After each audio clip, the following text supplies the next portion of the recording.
let's move back now to the impact that the diplomatic fallout with the United States is having on our economy. And Business Leadership South Africa is asking our government to clarify their exact position on Russia. That's because while our government speaks about neutrality and being non-aligned, there is clear favouritism towards Russia in the governing party.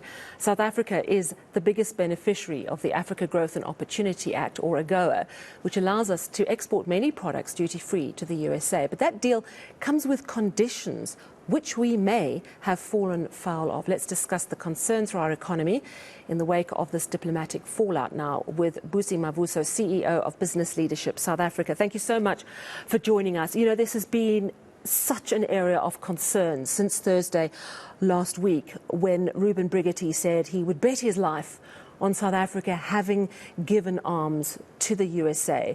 The United States has not yet produced evidence, but they seem fairly adamant, and they haven't walked back on that accusation, even though there's been an attempt to sort of smooth diplomatic relations. Where we are now, with some information coming through, how concerned are you about the impact that this diplomatic fallout is having and could continue to have on our economy and on the businesses that you look after? Sally, we are very concerned. We are very concerned as business because the US and the European markets are particularly important for our manufactured goods, the kind that sees far more value added within our borders. For example, 71% of vehicles exports so far this year have gone to Europe and 15% to the US.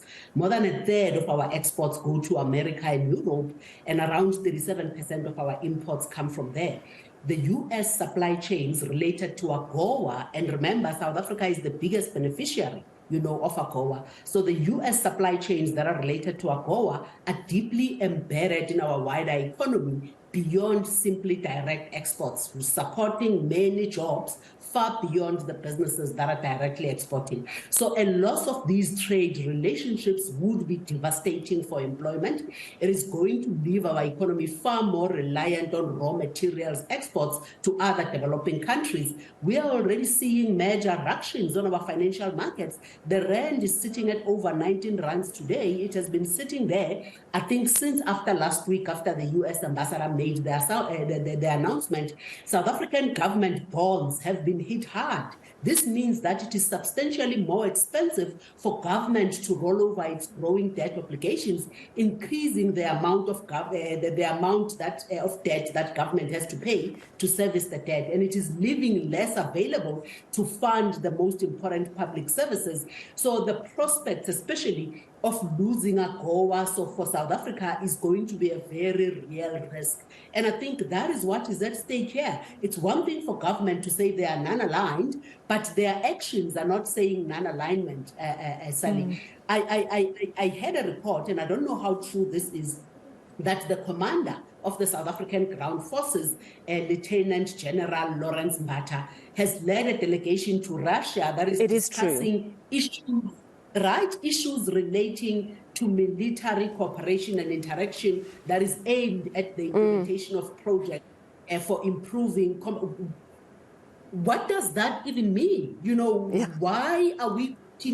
How does that mean non-alignment? Because remember, when we signed up to AGOA, it means that there are some things that we actually cannot do, as South Africa. So we can't, therefore, sign up to these things and think that we can act as we like. I think we sometimes forget and we become very insular, as South Africa, and we think that we can play by our own rules when it suits us, but being party to some of these global, treaties and global issues means that we're going to have to comply by some of the things that we have promised. And the South African government at the moment is really not compliant to that. And I think it's going to take South Africa and the entire economy and all 65 million of its citizens, to a very dangerous and unfortunate place. No, it absolutely is confirmed. The Department of Defense confirmed it late last night that Lawrence Mbata is there on this sort of combat readiness mission. Now, when I spoke to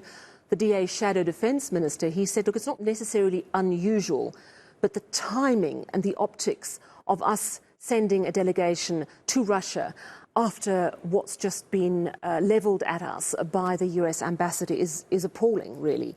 I wonder if you could just reflect for us on what other non-aligned countries are doing and why we're acting differently to them. Are other countries that are saying neutrality, being a bit more cautious in their relations with Ukraine and Russia? You know, they are.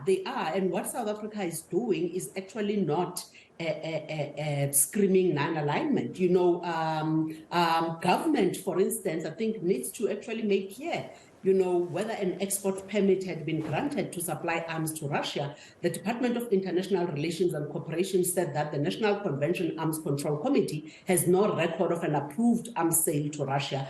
But then they need to explain, you know, what that ship in Simonstown was actually doing here in December.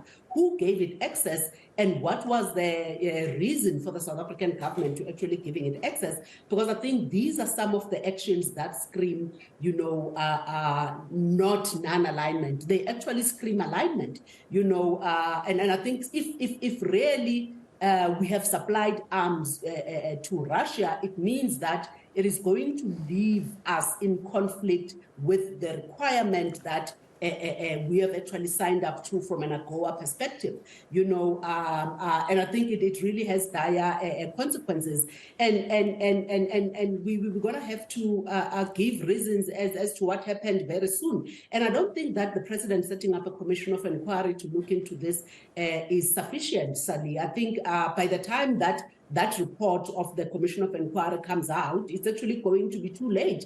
At the moment, the rand is collapsing. At the moment, there might be serious action that is taken by both the US and the EU, and a Commission of Inquiry, unfortunately, just doesn't suffice. And we have actually asked the government to actually treat this matter as urgent, and let's see if they actually heed that call from business.